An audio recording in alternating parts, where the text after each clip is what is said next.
Talk to me about fear. You have a different chapter on fear that seems to overlap a little bit. It does. Anxiety. It does. But I'm not parsing the words too much here, but I did want a chance to talk about this feeling of being overwhelmed, where you just feel like the challenges are simply too great, too many, where you feel like I'll never get beyond this sickness, or we'll never get out of debt. Yes, they do overlap, but I want to talk about this sense of being overwhelmed with a particular uphill Mount Everest level challenge. Could I talk about David and Goliath, the greatest of stories when it comes to facing an overwhelming challenge?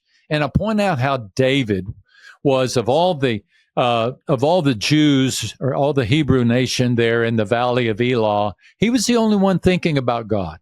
David, the only time he referred to Goliath, and that was his challenge, the only time he referred to him was with disrespect.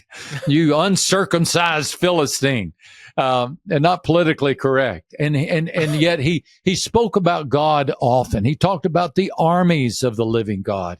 And then he declared multiple times, the battle belongs to the Lord.